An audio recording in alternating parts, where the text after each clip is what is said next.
다큐멘터리 역사를 찾아서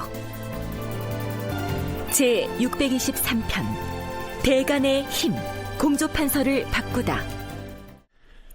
서기 1510년에 해당하는 중종 5년 4월에 이른바 삼포외란이 일어나게 됩니다. 이 외란은 삼포의 외관에 거주하는 외인들뿐만이 아니고 대마도에서 건너온 수천 명의 군사들까지 합세를 해서 경상도 남동해안 일대를 점거하고 방화와 약탈과 인명살상을 자행했던 매우 규모가 큰 변란이었습니다. 결국 조선 조정에서 중앙군을 출동시켜서 외인을 토벌함으로써 삼포의 외인들은 모두 대마도로 쫓겨났고요.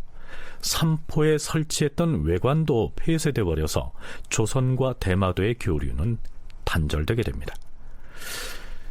본시 대마도는 토질이 척박해서 농사를 제대로 지을 수 없었기 때문에 대마도의 주민들은 그동안 삼포를 거점으로 삼아서 왕래하면서 조선과의 무역을 통해서 생계를 이어왔는데요. 이제는 일체 교류가 끊겨버렸으니 그 처지가 매우 곤란했겠죠.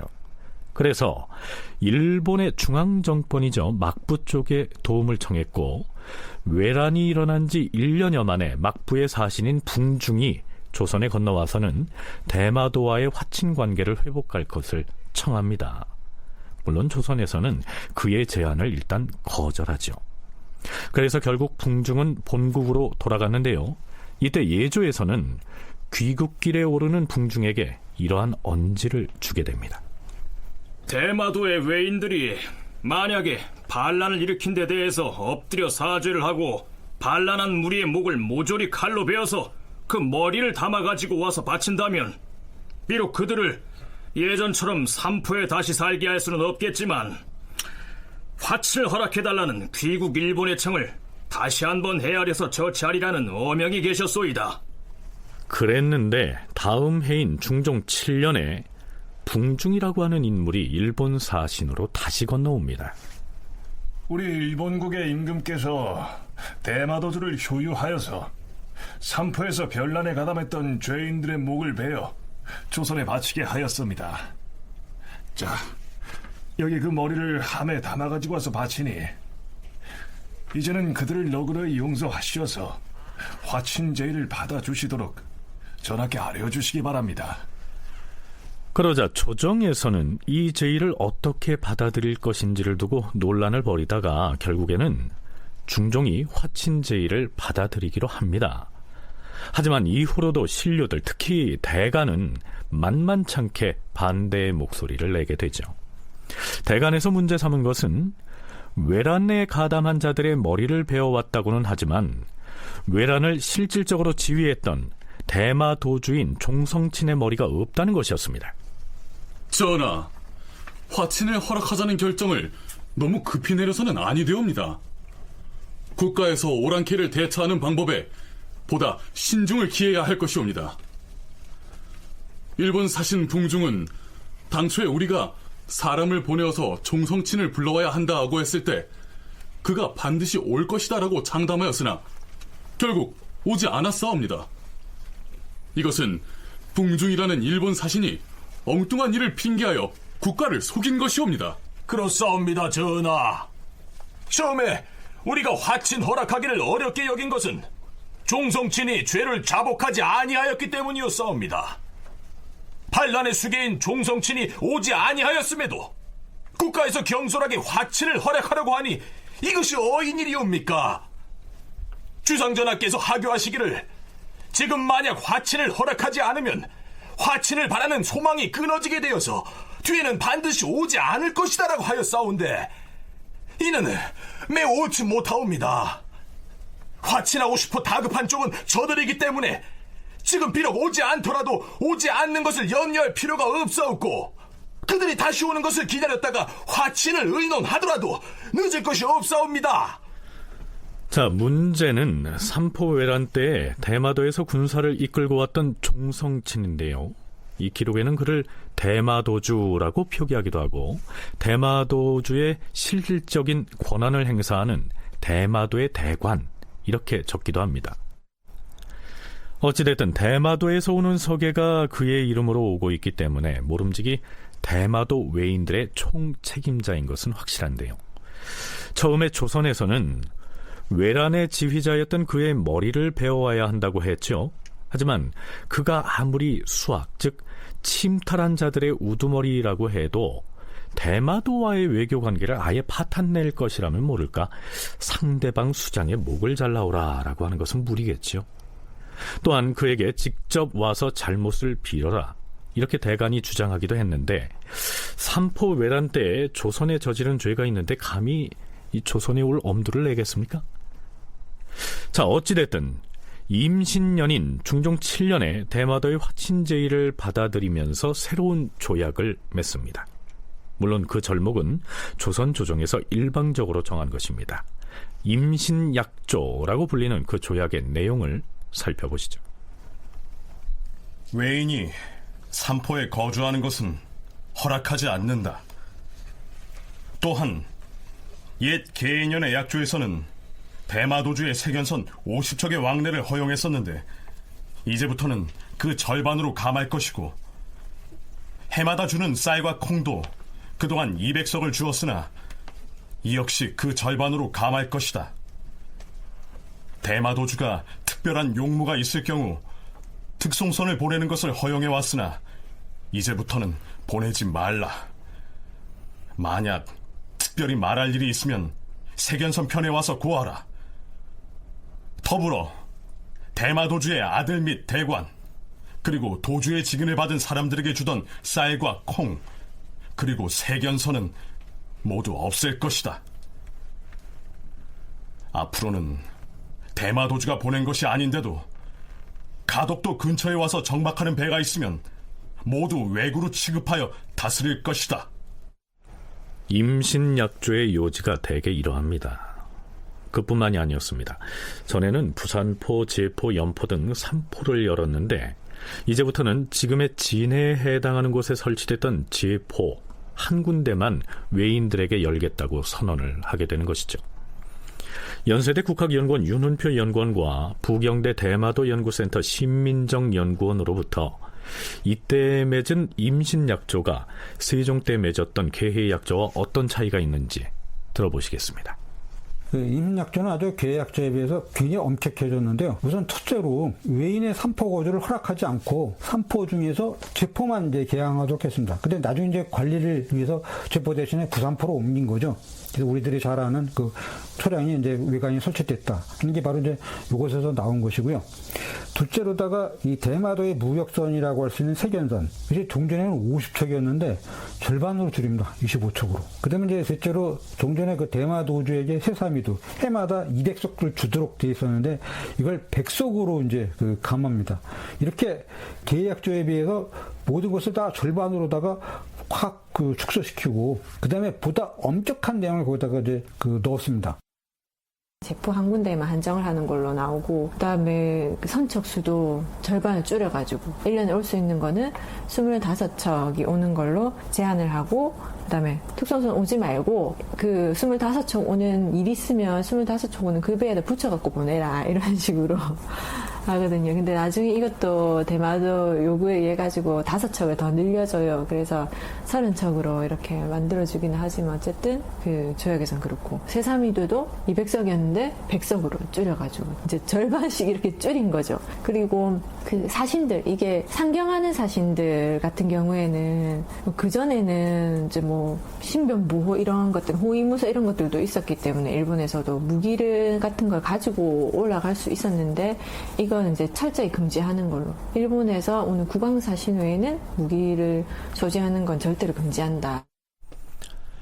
대마도 쪽에서 보자면 중종이 즉위하고 나서 삼포의 외인들이나 혹은 외관을 드나드는 자기들 선박에 대해서 규제와 통제가 너무 심하다고 해서 한바탕 들고 일어났던 것인데요. 결국은 삼포의 외인들이 거주할 수도 없게 됐고 이 삼포 중에서 겨우 제포만을 출입하는 쪽으로 제한이 된 데다 무역선의 출입 횟수나 인원 등도 대폭 줄고 말았으니 아마도 이때쯤이면 삼포에서 변란을 일으켰던 일들을 막심하게 후회했겠죠. 더 중요한 건 뭐냐면 운영 과정에서 이전과 같은 늑선함이 발생했을 경우 어떻게 할 것이냐. 그걸 이제 좀 묶어야 주었는데 이때부터는 아주 철저하게 이 처단을 해가지고, 왜냐면 한 곳에다가 몰아놓고 완전히 주변을 갖다 딱 포위해 버리니까 꼼짝할 수 없게끔 만들어졌습니다. 그래서 뭐 이전보다 훨씬 엄격해졌는데, 뭐 대마도주 입장에서는 정말 뭐 가슴 아팠지만 뭐 요거라도 좀 건져야 되겠다 하는 어떤 심정으로다가 거기를 이제 받아들입니다. 그래서 이제 그걸 계속해서 이제 운영을 하게 되고, 그렇지만 이제 끊임없이 거기를 통해 가지고 이제 요러저러한 도발을 통해 가지고 어떻게 해서든지 임신약조를 좀 폐지하고 자기네들 유리한 이것을 이제 맺기 위한 어떤 뭐 노력은 뭐 끊임없이 하게 되는 거죠. 자, 이제 이 삼포외란을 간략하게 정리하고 넘어가기로 하겠습니다. 자, 우선 삼포외란의 발발 요인에 대해서 일부의 일본 학자들은 이유중으로 대표되는 조선의 관리들이 삼포의 외인들을 가혹하게 학대를 하자 이에 대한 반발로 폭동을 일으킨 것이다, 이렇게 주장하기도 하는데요. 남택주는 삼포외란과 대일관계의 변화라는 자신의 논문에서 이 삼포외란은 순전히 삼포 외인들이 자신들의 이기심을 충족하기 위해서 일으킨 변란이라고 지적하고 있습니다. 삼포 외인들은 삼포 정착 이후 많은 특권을 누려왔다. 조선과 체결한 약조는 외인들에 의해 준수되지 않아서 형식적인 것에 지나지 않는 것이 되어버렸다. 조선 또한 외인들을 자극하지 않기 위해서 작은 위반에 대해서는 서면상으로 항의를 하는 데 그치고 집중 단속이나 무력과 같은 강제력을 사용하진 않았다. 그러나 연산군을 거치면서 정치가 혼란해진 틈을 노려 삼포 외인들이 자신들의 특권을 확대하고 지나치게 약조에 위반되는 행위를 거듭하였다. 이후 중종 반정으로 들어선 새 정부가 외인들이 불법적으로 확대한 이득과 이권을 바로잡으려 하자 위기의식을 느낀 삼포의 항거 외인들이 대화가 아닌 무력으로 풀어가려고 했던 것이다. 한편 일본의 사학자 무라이 쇼스케는 자신의 저서 중세 외인의 세계에서 삼포외란의 결과 외인들이 결국 어떤 손해를 입었는지를 비교적 객관적으로 서술하고 있습니다.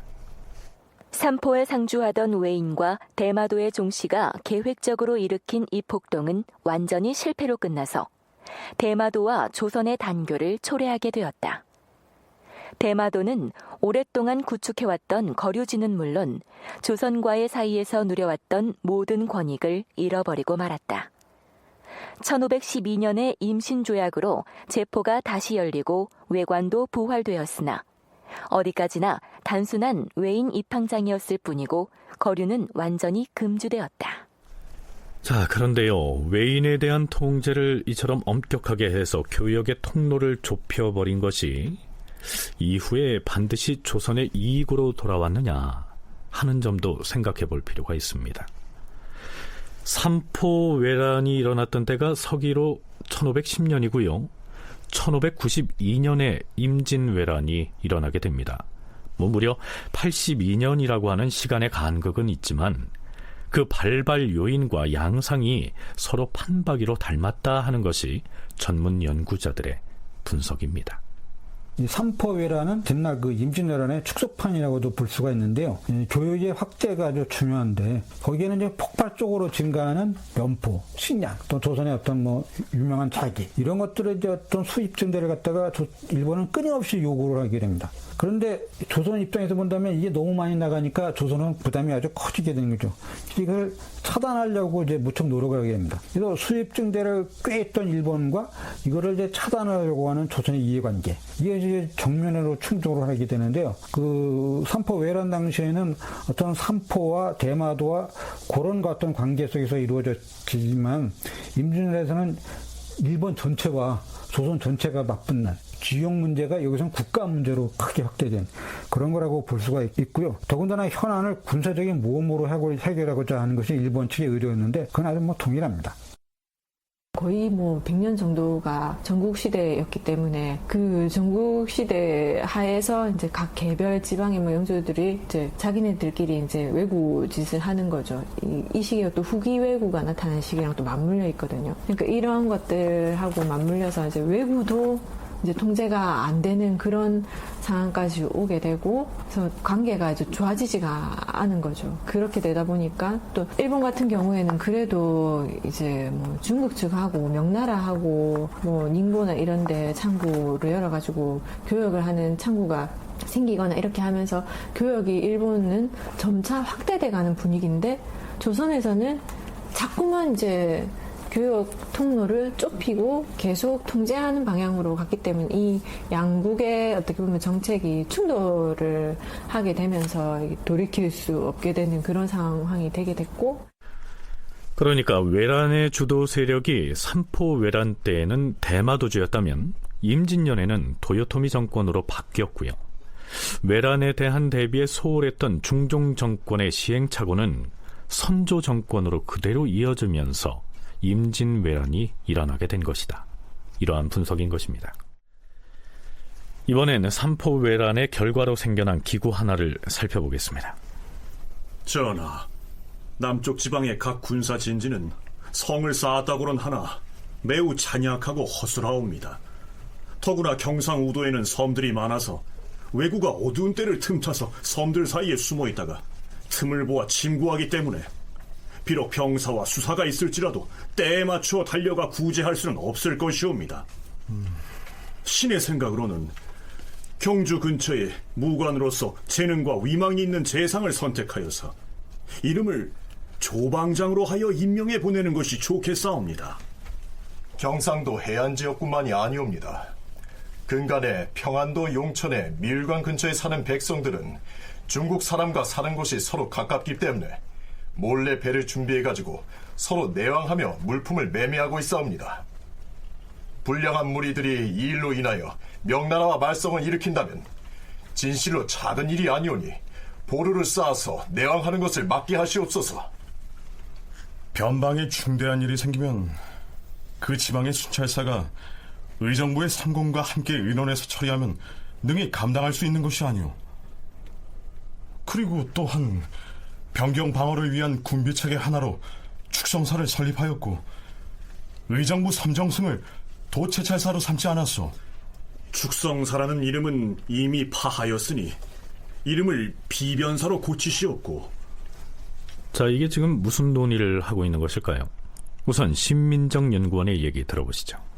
삼포외란을 겪어보니까는 준비하고 또 위에 중앙에서 그쪽 관리들이 이쪽으로 내려오고 이런 시일이 너무 많이 소요되는 거예요. 또 의논을 하면 또 올라가서 또 보고해야 되고 이런 것들도 있으니까 너무 시일이 많이 소요되니까 안 되겠다 해서 이제 병조 안에 그 임시로 그런 걸 회의할 수 있는 그런 기관을 만들어야 되지 않냐 하고 이런 것들 건의를 하게 됐고, 이게 그 일본만 대마도 외인들한테만 해당됐던 게 아니라 그 위에 위쪽에 있는 야인들 같은 경우도 별난이나 이런 것들을 자주 일으켰기 때문에 같이 동시다발적으로 북쪽의 야인들하고 그 밑에는 이제 외인들하고 요 두 세력들을 관련된 어떤 변란에 대응하는 어떤 방법으로 이게 제기가 됐고, 남쪽의 해안 지역이나 북방의 변경 지역에 외침 같은 변란이 생기면 중앙조정에 상황을 보고하겠죠. 그러면 변방의 사정을 잘 모르고 있는 중앙조정에서 이런저런 논의를 한 다음에 다시 사람을 보내서 지침을 내려보내고, 이렇게 하는 것은 매우 비효율적이었기 때문에 급박한 국방상의 문제가 발생하면 기민하게 대응할 수 있는 기구를 만들자, 이런 논의를 하고 있는 것입니다. 그 기구의 이름이 바로 비변사였습니다. 윤훈표 연구원의 얘기 들어보시죠. 이 급박한 군사 문제 처리를 위해서는 의정부, 육조 이런 어떤 뭐 정상적인 어떤 절차 과정 이런 걸 거치지 않고 곧바로 어떤 임금에게 정말로 필요한 방안을 마련해서 그 직보할 수 있는 이런 기구가 만들어야 된다. 그렇게 이제 생각을 했고, 그것이 바로 이제 비변사로다가 나타나게 된 겁니다. 근데 중종 때는 이게 간헐적으로 소집이 됐습니다. 왜냐면 매일 무슨 지방에서 무슨 뭐 변란이 일어난 건 아니니까 그때마다 이제 잠시 소집이 됐는데, 그런데 이제 뭐 나중에 그 명종 때, 명종 10년에 1555년에 을미외변이라고 하는 게 터지면서 이때부터는 안 되겠구나. 일본인들이 언제 어떻게 올지 모른다. 그래서 독립된 기구를 이제 만들게 됩니다. 그리고 이제 그 임자련한테 잘 아시다시피 국가의 최고의 기구가 되어가지고 국정 전체를 컨트롤하는 그런 것을 이제 발전하게 되는 거죠. 삼포외란의 결과로 생긴 이 비변사의 기능이 뒷날 어떻게 변해가는지는 나중에 살펴보기로 하겠습니다. 자, 그러면 삼포외란에 관한 이야기는 여기에서 접겠습니다. 중종 4년 11월 3일 중종은 2조에 이런 교지를 내립니다. 함양군 박영무는 1등 공신이니 동반직에 서용하여야 할 것이다. 자, 이 박영무는 반정거사 때 공을 세운 1등 공신이므로 문반인 동반직의 벼슬을 주어야 한다, 이런 내용인데요.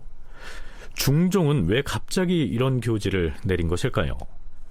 같은 날 중종은 인사발령을 냅니다. 그 내용은 이렇습니다. 박영문을 공조판서로, 김전을 동지 중추부사로, 홍숙을 예조참판으로, 안윤덕을 병조참판으로, 안당을 공조참판으로, 박열을 사헌부 대사원으로, 임유겸을 전라도 관찰사로, 안팽수를 홍문관 직제학으로 삼을 것이며, 사헌부 장령에는 서후, 홍문관 교리에 이항을 제수하노라. 여기에서 문제가 되는 인사는 단연 박영문을 공조판서로 임명하겠다는 겁니다. 이 박영문은 본래 무과 출신이지요. 그런데 그를 문반의 벼슬인 공조판서에 임명한 겁니다. 그러자 박영문은 그 벼슬을 사양합니다.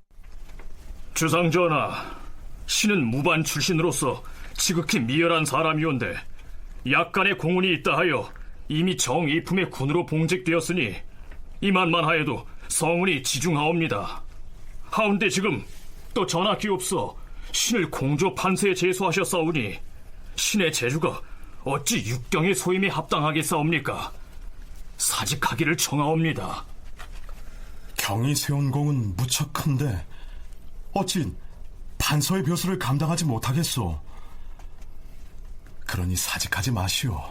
아니옵니다. 신에게 작은 공이 있다 하오나 신의 재주와 기국이 어찌 공조라는 관서를 감당하겠사옵니까? 또한 이미 대간으로부터 논박을 받은 바 있으니 이 때문에 더욱 송구하옵니다.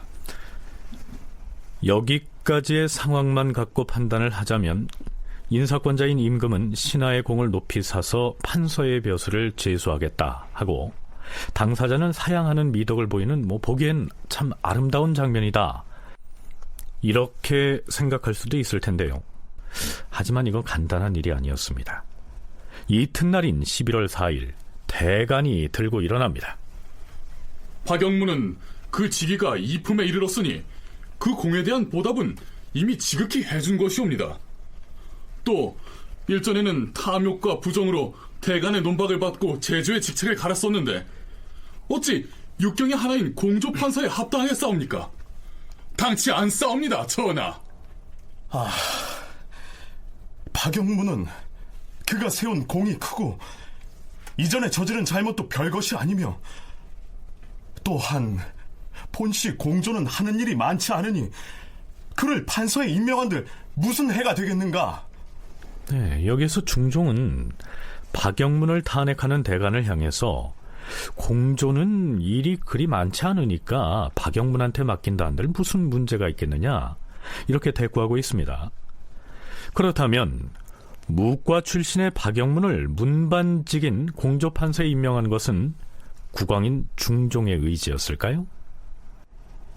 아니었습니다. 그것은 반정공신이자 중종 즉위 초의 가장 강력한 실력자인 박원종의 작품이었습니다. 그렇다면 대간에서는 왜 그토록 박영문에 대한 공조판서 제수를 두고 탄핵 공세를 펼치는 것일까요? 부경대 신명호 교수의 얘기 들어보시죠.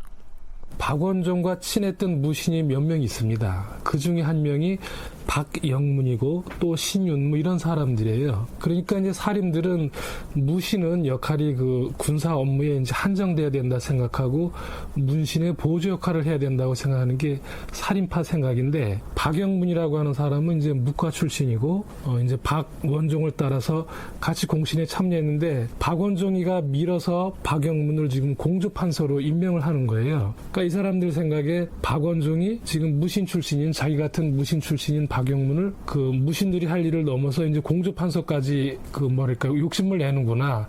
이걸 막지 못하면 나중에 무신들이 이른바 문신들이 해야 된다고 생각하는 많은 자리가 있는데요. 그 모든 자리도 무신들이 다 점령할 수가 있다. 막아야 된다. 사헌부, 사간원, 홍문관 등 언론 3사의 입장에서 보자면 아무리 반정공신이라고 해도 문반목신, 공조판서의 벼슬까지 무관에게 빼앗길 수 없다는 인식을 공유하고 있었기 때문에 박영문의 경우에는 그게 이 통과 의례처럼 보이는 탄핵 공세가 아니었다는 점입니다. 네, 우리가 삼포외란을 다루기 전에 이미 살펴봤듯이 중종주기 이후 언론 3사는 그 기능을 회복했습니다. 하지만 주기 초에는 박원종 등에 대해서 연산군을 몰아내고 반정을 성공으로 이끌어서 중종의 시대를 열었으므로 그 공은 인정을 하면서 주로 잘못된 공신 책봉을 바로잡으라 하는 내용의 간쟁을 간헐적으로 벌여왔는데요. 중종 4년 이후로는 이 인사 문제를 두고 보다 강력한 목소리를 내게 됩니다. 박영문에 대한 탄핵 공세가 어떻게 이어지는지 살펴보시죠. 중종 4년 11월 사헌부 대사헌이 앞장서서 박영문을 탄핵합니다. 전하, 옛날 밝은 임금들이 반드시 언관을 두었던 것은 그 총명을 넓히기 위해서였사옵니다.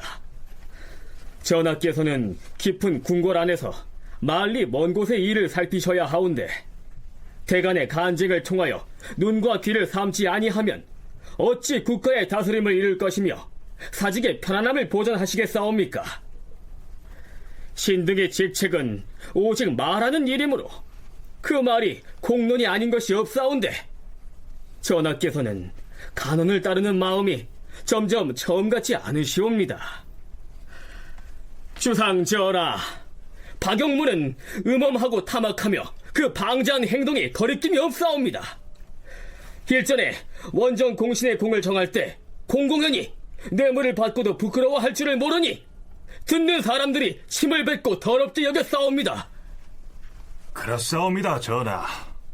그런데도 박영문은 바른 사람들을 미워하여 쓰러뜨리고 혹은 배척하고 뜬 소문을 버티려서 조정을 떠들썩하게 함으로써 대신과 대간으로 하여금 서로 의심을 품게 하였사옵니다.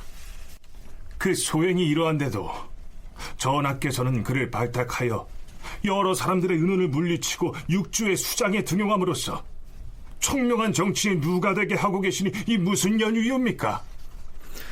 이렇게 대간의 탄핵이 이어지자 영의정 박원종이 나서서 박영문을 비호합니다.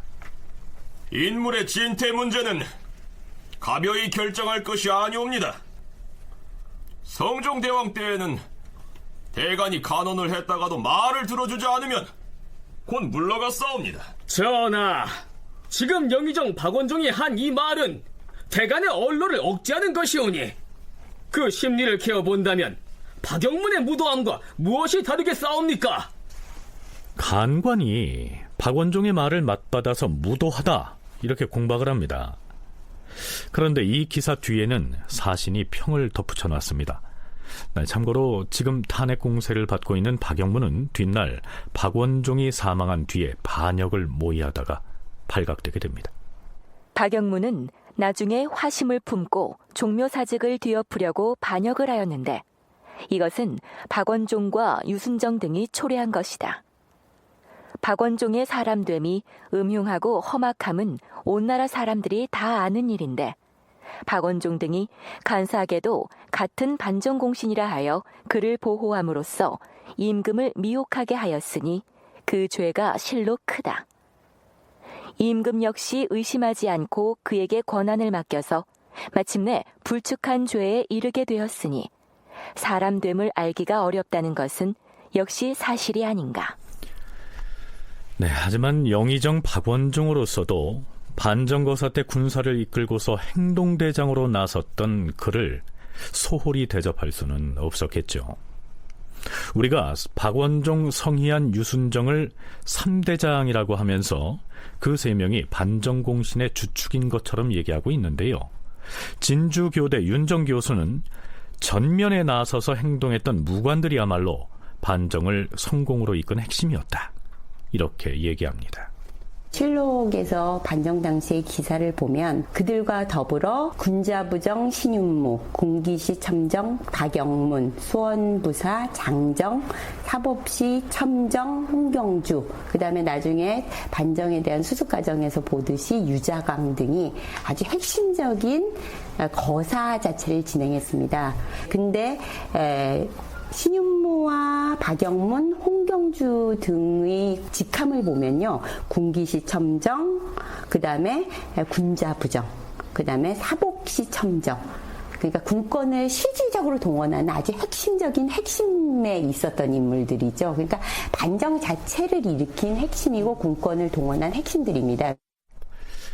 자, 이런 사정을 임금인 중종 또한 잘 알고 있는지라 박원종이 박영문을 문반직인 공조판서로 무리하게 천거를 했을 때 한마디 이견도 말하지 못하고 묵묵히 받아들여야 했던 것입니다. 자, 그런데요, 박영문의 공조판서 제수의 건을 두고 탄핵의 화살을 겨눈 대간의 기세가 이전과는 사뭇 다릅니다.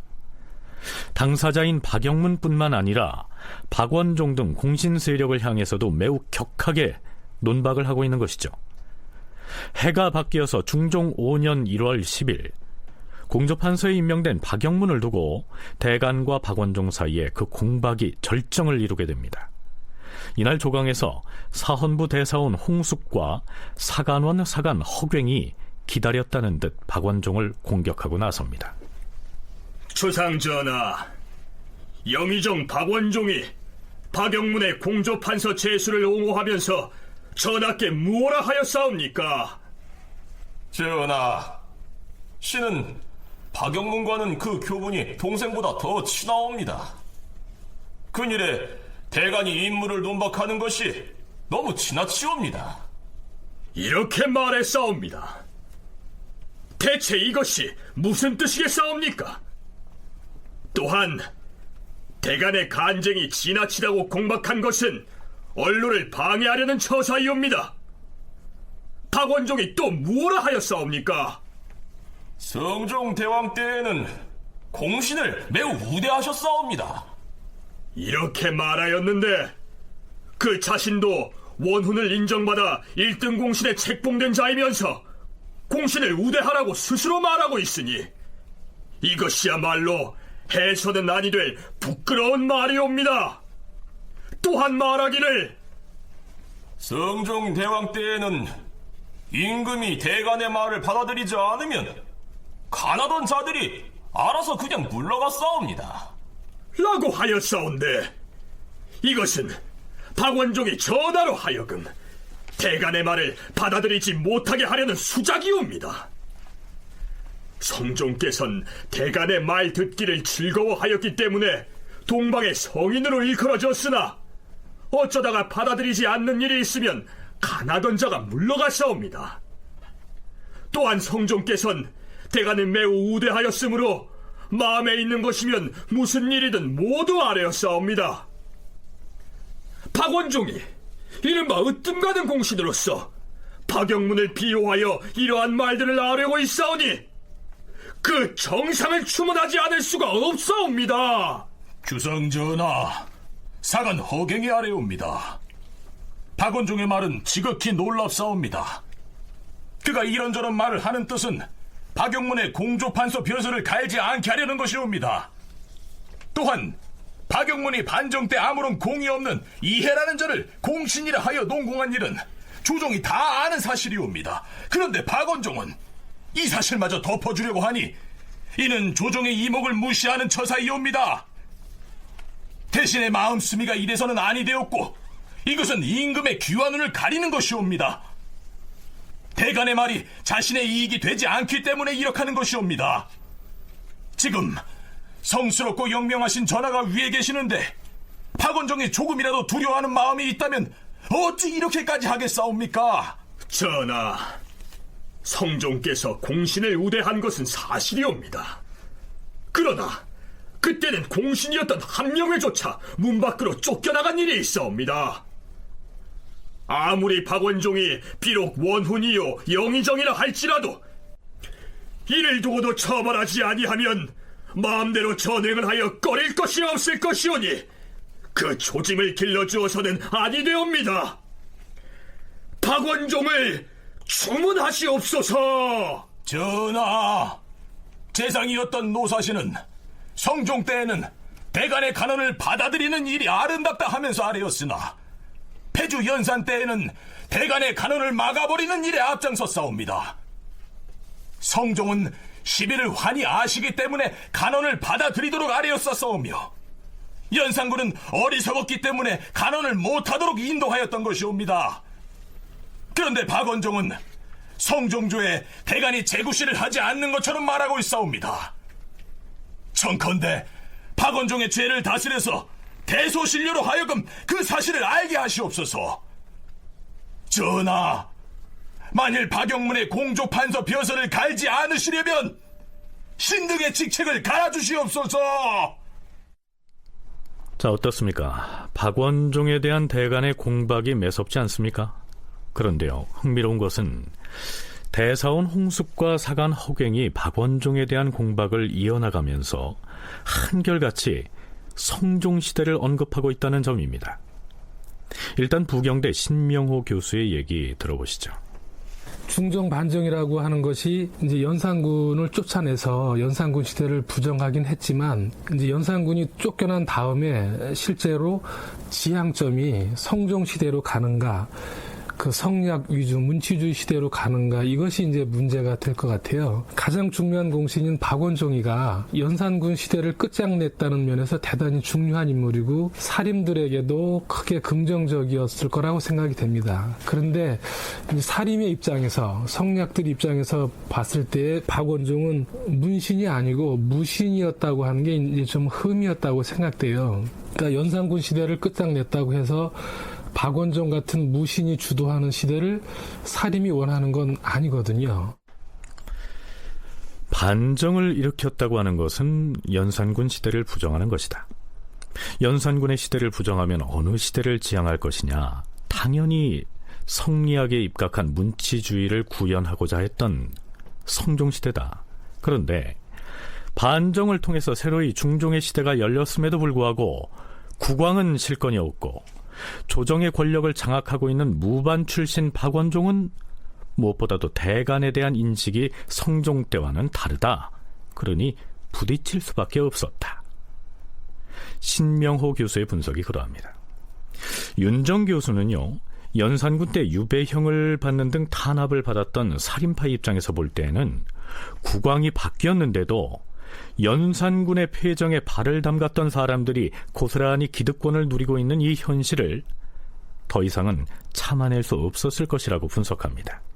살인파라고 불릴 수 있는 사람들까지 많이 귀향을 가 있는 상태였기 때문에 이들이 중종반정 이후에는 정계에 개별적으로 혹은 집단적으로 돌아오고 있는 상태였고, 이들이 정계에 참여하면 참여할수록 과거의 구패 혹은 패정에 대한 청산을 요구할 수밖에 없는데, 기존의 3대장이 그런 역할을 했다는 걸 인정하더라도 판서라는 건 공적인 기구의 수장들로 전면화하겠다라는 건데 이것을 받아들일 수는 없다라는 것이 중종반정 이후 전국의 핵심이고, 이것을 주도하고 있는 박원종의 정치 운영 패턴에 대해서 대간들이 비판적인 입론에 나서는 상황이다. 중종 5년 1월 10일의 조강에서 대사원 홍숙과 사간 허갱이 박원종 등을 탄핵하면서 그를 추국하지 않으면 사직을 하겠다 하고 선언했던 이 사건은 적잖은 파장을 낳습니다. 우선 중종은 대사원 홍숙에게 사직을 하지 말라고 말렸지만 홍숙은 전하, 박원종이 임금 앞에서 잘못 상달한 내용은 이미 다 아뢰었사옵니다. 이것은 국가에 관계되는 일이오니 청컨대 그가 원훈의 대신임을 생각하지 마시옵소서. 박영문의 일은 신이 공론을 가지고 아뢰었사온데 윤허하지 않으시니 신은 사헌부에 나가 일을 보기가 어렵사옵니다. 공론이 막히고 있으니 속히 신등의 직위를 파하여 주시옵소서. 이렇게 고집을 꺾지 않는 데다 뒤따라서 대간이 모두 사직을 하겠다고 선언합니다. 전하, 대신의 도리는 임금이 사람을 잘못 쓰는 것이나 정사를 잘못하는 것을 보면 당연히 아뢰어야 하옵니다. 그런데 박원정은 수상으로서 박영문의 잘못을 말하지 아니하고 도리어 박영문을 변명하면서 구원을 하고 있사오니 대신의 도리가 이래서는 아니되옵니다. 그의 생각이 대가를 억제하고 임금의 총명을 막아 가리려 하는 것이옵니다. 박원종을 추문하여 백과를 경기하시옵소서. 자, 그런데요, 대간이 박원종을 탄핵하는 과정에서 사간 허갱이 이러한 표현을 씁니다. 전하, 박원종이 주상전하께 스스로 거짓말을 아뢰고 있사오니 이것이 옳겠사옵니까? 옛날 주고가 사슴을 가리켜 말이라 한 일을 오늘에 와서 다시 보게 될까 두렵사옵니다. 네, 허갱이 한 말 중에 사슴을 가리켜 말이라고 한다 하는 표현이 나옵니다. 한문의 원문으로는 지록위마가 됩니다. 사슴을 가리키면서 말이라고 거짓말을 해서 속인다는 얘기인데요, 옛 진나라의 악독한 간신이었던 조고에 대한 고사를 끌어다가 이렇게 얘기를 한 것이죠. 허갱이 지록위마라고 하는 고사를 끌어다가 쓴 배경을 어떻게 이해해야 할까요? 신명호 교수의 생각을 들어보시죠. 그 중국 고사에서는 조고라고 하는 이제 환관이 지록위마의 주인공이겠지만, 여기에서 지록위마라고 한 건 아마도 박영문이는 무신이고 무신으로 살 일이 있는데 그 사람을 훌륭한 인재라 걸면서 공조판서를 충분히 할 수 있다라고 하면서 밀어 제키는 사람이 있는 거예요. 지록위마라고 하듯이 저것은 사슴인데 말이라고 하는 사람이 있듯이 박영문이라고 하는 그냥 무신이고, 근데 이제 그 성리학자들, 살인파들이 무조건 좋은 건 아니고 무신천대하는 게 있죠.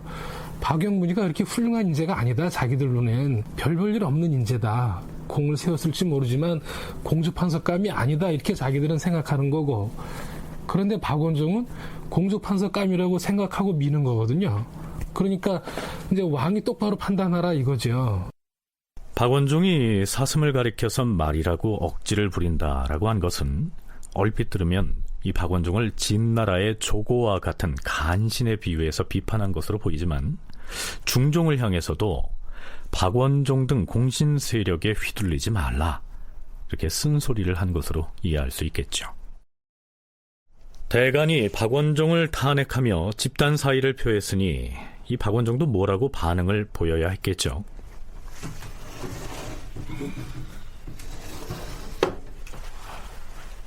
주상전하. 어서 오시오, 영상.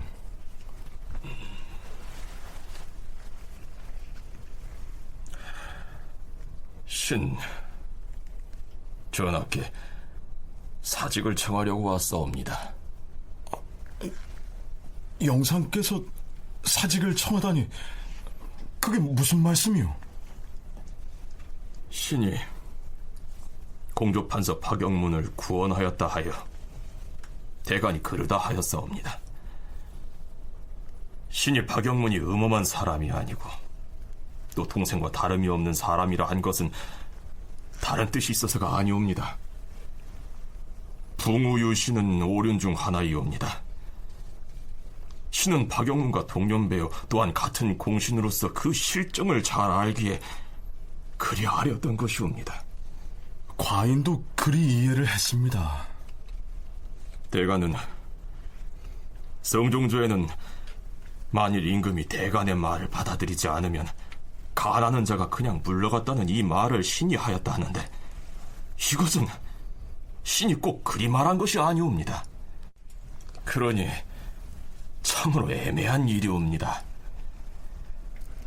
또한 공신을 우대했다는 말은 성종대왕 때 박지원 등이 여진정벌의 공으로 참판이 되었던 것을 빗대어서 박영문은 전국공신으로서 일찍이 난관이 되어 모두들 그 능력을 칭찬하였으니 어찌 공조판사가 되지 못하겠느냐, 이런 취지로 한 말이었사옵니다. 이는 매우 온당하다 여기기에 한 말이지 박영문을 감싼 것이 아니었고 또한 신을 위한 것도 아니옵니다. 또한 대간의 논박이 너무 과격하다고 한 것은 신의 말만이 아니라 사람들의 평판이 모두 그러하기에 과격하다고 한 것으로서 이것은 대신으로서 당연히 해야 할 말인 것이오며 신도 또한 항상 이것을 걱정하기 때문에 아뢰었사옵니다. 지금 대간이 아뢰한 바가 이러하니 전하께서는 먼저 신의 잘못을 죄주시옵소서. 신은 항상 대간의 논박을 기다려왔사옵니다. 지금 마침 대간의 논계가 있으니 신은 물러나려 하옵니다. 속히 신의 사의를 간합하여 주시옵소서. 대간이 정승을 그르다 하나 과인은 그 뜻을 모르겠어요. 공신을 우대한다는 말은 박지원 등이 참판에 임명된 것을 말하는 것이니 죄될 것이 없습니다. 대간의 아뢰을 어찌 그러다고 하겠사옵니까? 그럼에도 신이 박영문을 두둔한다고 하니 전하께서는 대간의 말을 쫓아서 신의 사의를 간합하시옵소서. 신은 이제 나이도 많고 지병이 있는데 이를 무릅쓰고 출사하였사옵니다. 근래에 2번 입시하였사온데 이렇듯 땀방울이 바닥에 떨어지는 지경이오니 큰일의 말미를 얻어서 몸조리하기를 원하옵니다. 온 나라 사람이 모두 불가하다고 한다면 그때야 바꿀 것이요, 공조판서 박영문은 그 직에서 내보낼 수가 없습니다. 말미를 내어 몸조리하는 것은 공의 뜻대로 하시오. 자, 그렇다면 대간은 이 박원종이 사의를 표하는 선에서 탄핵을 멈추고 업무에 복귀했을까요? 아니었습니다. 전하, 박원종의 마음이 본래 박영문을 구원하려고 하였기 때문에 그 계다라는 말이 이렇게 서로 어긋나는 것이옵니다. 그 중에 심한 것은 박영문이 아무 공이 없는 이해라는 자를 공신으로 논거하였는데도 박원종은 이에 대하여 두 눈을 감고 있다는 것이옵니다. 또한 대간이 사람을 논박하는 것이 너무 과격하다 하였고 성종이 대간의 간언을 거부하였다는 등의 말을 하였사옵니다. 임금 앞에서 거짓을 꾸미고 속이며 넌지시 고사를 인용하여 임금으로 하여금 간언을 거부하게 하고 있사오니 이것은 소인배도 차마 못할 일이온데 하물며 수상이 그래서 되겠사옵니까? 폐주 연산이 간언을 거부하다가 마침내 패망하게 되었음은 박원종도 눈으로 본 바이니 군주를 도리로서 인도하여 간쟁을 받아들이도록 하여야 할 것이온데 지금 도리어 대간을 억제하고 임금의 총명을 가리고 있사오니 어찌 이런 자를 대신이라 하겠사옵니까? 박영문의 일을 변명하고서 뒤이어 영의정에서 물러나겠다고 채직을 청하였다 하나 이것은 본뜻이 아니옵니다. 본말이 같지 않고 마음과 말이 다르며 시비가 뒤바뀌었으니 박원종을 추문하지 않아서는 아니되옵니다. 자, 이러면서 사의를 거두어드리지 않습니다. 그렇다면 중종 자신은 박원종 등 반정공신이 이끄는 대로 따를 수밖에 없었을까요? 이 시기쯤 되면 중종은 스스로 독자적인 왕권 기반을 마련할 궁리를 할 처지가 못 됐을까요? 중종은 사실은 성종 19년에 태어나서 그게 1488년인데요. 1506년에 즉위했으니까 18살입니다. 숙종이 14살에 즉위하고 더 어린 나이에 왕위에 올랐어도 사실은 전국을 장악하는 그런 능력이 있을 수 있는데 특히 18살이면 어리지 않은 나이인데 진성대군이었던 중종은 전국을 주도할 준비가 돼 있는 상황이 아니었습니다. 왜냐하면 연산군이 그것에 대해서 철저하게 경계도 하고 있었고 나이도 훨씬 어린 동생이었기 왕정에서 왕이 아닌 아주 측근 대군들이 만약 정매 관련을 한다면 이것은 바로 반란과 연결되기 때문에 어떠한 훈련도 안 돼 있는 상태에서 이 시기쯤 되면 중종도 어느덧 20살을 넘어섰으니까 더 이상 어리다고 할 수만은 없었겠는데요. 제왕이 될 준비를 전혀 갖추지 못한 상태에서 갑자기 왕위에 앉혀진 처지이다 보니까 아직까지는 자신을 왕으로 옹립해준 반정 공신들의 그늘을 벗어날 수가 없었겠죠. 자, 그렇다면 박영문의 공조판서 제수를 둘러싼 대치 상태는 기약 없이 계속될까요? 결국 성희안 등의 공신그룹에서 목소리를 냅니다. 주상전하, 일이 돌아가는 형편을 보아하니 공조판서 박영문은 그 직을 갈지 않을 수가 없게 되어 싸웁니다. 신등이 경연에 입시하여 대간의 말을 들어보니 박영문을 영구히 배출하자는 것은 아닌 듯 하옵니다. 지금 갈더라도 뒤에 다시 그 자리에 서임할 수도 있을 것이옵니다. 공신인 성희안 등이 이렇게 간하고 나서야 중종도 태도를 바꿉니다. 과인의 시종들과 대간과 의정부가 모두 갈아야 한다고 하니 이것은 결국 국론이 모두 그러하다고 하는 것이다.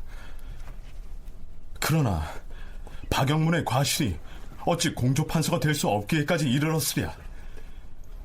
과실을 추문한 뒤에 갈아야 하리라.